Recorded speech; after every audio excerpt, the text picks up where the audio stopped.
Good morning YouTube, what's up? I'm Ryan and today I'm going to be tackling one of the hardest recipes there is to make, which is hollandaise. So the reason this recipe is so difficult is because you have to make an emulsion with egg yolk and clarified butter. And if you don't know what an emulsion is, it's basically just when you have two liquids that are designed to separate, like oil and water, and you keep it together in one unified mixture. So I have all of my mise en place already ready to go. I'm just going to walk you through it, show you what I've set up. If you're gonna follow along with this recipe, you should probably do something similar. Get your eggs already cracked and separated. Measure out some of your ingredients and just get ready to go. To go with the hollandaise sauce, I'm gonna be doing an eggs benny, which is basically just a poached egg on top of an English muffin, generally with ham or bacon, but I'm actually gonna keep this one vegetarian. We're gonna use a portobello mushroom. I've preheated the oven to 400 degrees Fahrenheit. I'm just gonna roast it off for a little while, get a nice shrinkage to it. Yeah, it should be pretty good.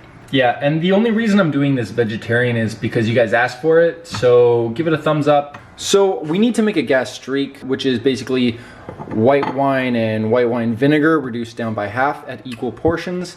We've got some aromatics here. This is some shallots, garlic, black peppercorn, and a few herbs from the old herb garden. I'm pretty much gonna do 125 mils of each and then reduce it down to a tablespoon. Spatula and whisk will be needed for this recipe. I've got my English muffin over here, already top cut off. I like a nice thick English muffin. It's pretty lopsided actually. Whatever. Yeah, just gonna toast them off in the oven. Here we have the portobellos. This one actually broke in half, so I don't recommend cutting them in half. Next time I think I'm just gonna keep them whole. Some olive oil, looks like it's soaked in a bit. Some garlic. I'm gonna season it with some black pepper and some salt. I've already got 3 egg yolks, one of them is broken. Worcestershire, Tabasco, alfalfa sprouts. Here I've got, as you can see, a half of butter cubed up. I'm gonna microwave this. The traditional way to make clarified butter is using a double boiler, like that, keeping some water underneath and then separating it in the bowl. But I googled it and I should be able to use a microwave, so we're gonna try that out. So first thing I got started on is I wanted to boil some water. I need to have water for poaching my eggs, as well as I need a double boiler for creating my hollandaise itself. So I put water in my pot just below half. I don't want it to be high enough that the bowl that I put in the pot is gonna be touching the water. Steam to actually be the part that's cooking the egg in the bowl. So you want a little bit of separation between the water line and the bottom of the bowl. Next thing I did was get my gastrique on, took the white wine vinegar, all my aromatics, put it on the stove in a saucepan. I want as much air contact as possible here. I really just want to reduce it down very quickly, but I want to keep in mind that reduction is exponential. If the liquid has reduced by half, it's not going to take as much time to reduce down to a quarter. So if it feels like you're getting close to the desired consistency, you want to keep an eye on it. Don't leave the stove. Make sure that it doesn't burn, because if you over reduce, it's very hard to bring it back. Also, I know that my mushrooms are gonna take a little bit of time to cook, so I just put them in the oven right away. I want them to get going as fast as possible, to take upwards of like 20 minutes. And here we have what is left. It's pretty reduced, it's quite strong in smell when you're reducing it. So you're definitely gonna wanna have a fan on. Super flavorful and aromatic. Next, let's just pop this here in the microwave, our cubed up butter, for about 2 minutes. Microwave cooking at its finest. So just checking on the mushrooms here, and actually they're looking pretty good. Because I cut them pretty thin, I think they're just gonna be ready right now. Let's reach in gently. Oh yeah, they're definitely done. They're nice and soft to the touch. So I'm gonna pull them out and set them aside. All right, let's take a look. Oh, some spillage. Definitely wrap this up. Careful, the bowl is likely hot. And it is, I can feel it. Okay, we're just gonna let this sit for a minute before we scrape off anything from the top. I just want to let the buttermilk and the fat separate. So now I'm just gonna scrape any of these impurities off the top. You can see them collecting here. That's actually most of what overflowed in the microwave. Be very careful not to scrape from the bottom, because that's where all the buttermilk is. We do not want to try and lift it up and make this clarified butter cloudy. It's meant to be clear. We're going to take some of this butter now and we're just going to put it into this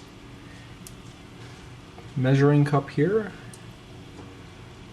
Just skim what's on top. We only want to take the clear stuff. My pot is now boiling. I'm gonna start my hollandaise process.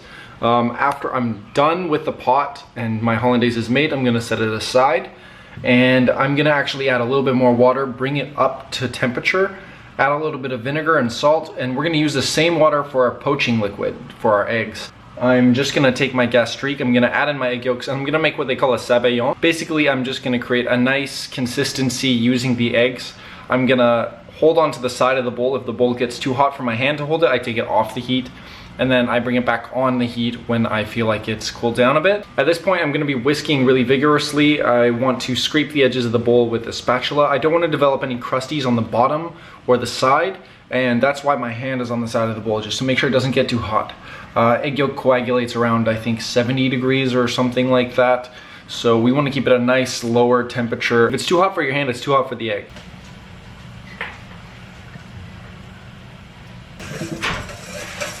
I can already tell that it's too hot, so I gotta whisk really good here.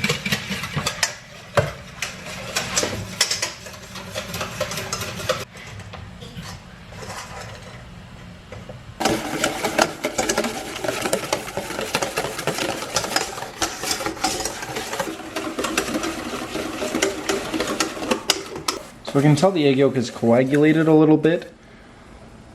I want to get to somewhat of a ribbony consistency. I think we're just past that.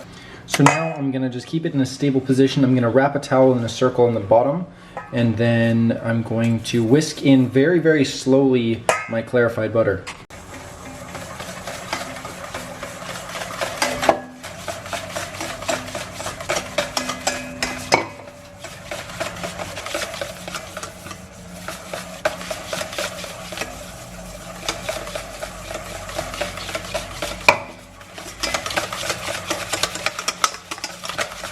So right now it actually looks quite thick, and I know that if I keep adding butter, it's just going to keep on getting thicker.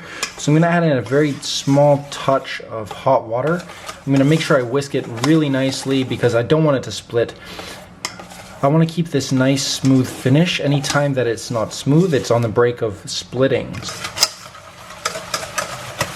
it's a lot thinner now. I can continue adding my clarified butter, and the hollandaise is absolutely okay. See that? That needs to be whisked down the bottom. All good.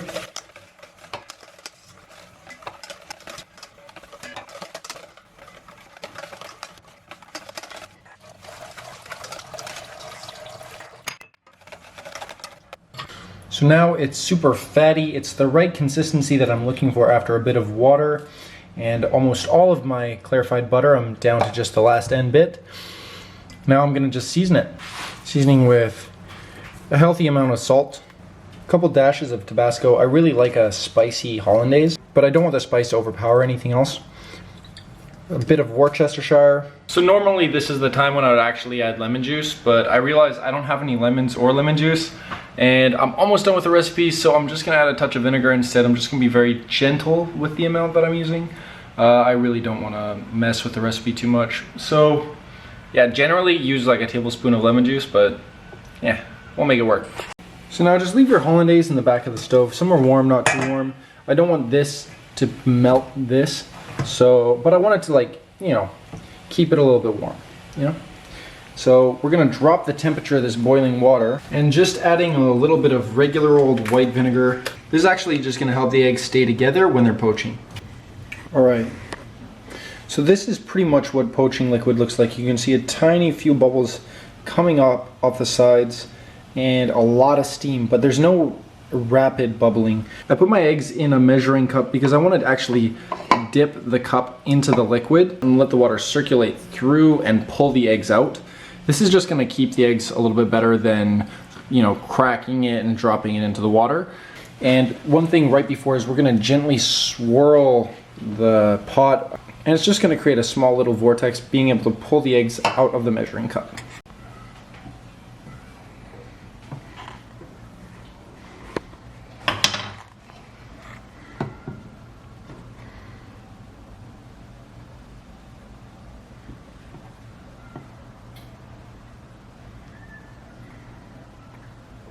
Alright, it's been 4 minutes. Let's just take a peek on how these look. Oh yeah, that looks about ready. Just gonna set it onto a towel here. This is just gonna let it, all that excess water drain out. So now here's my technique for getting it onto the plate. I actually take this and I lift it and flip it onto the spoon. And then I can just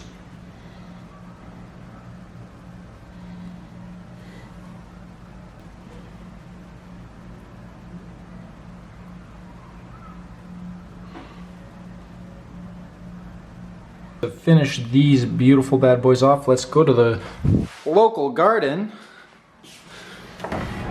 over here on my beautiful patio, and we're gonna take some of these fresh chives and we're just gonna snip off right at the top, and yeah, we're gonna put those on.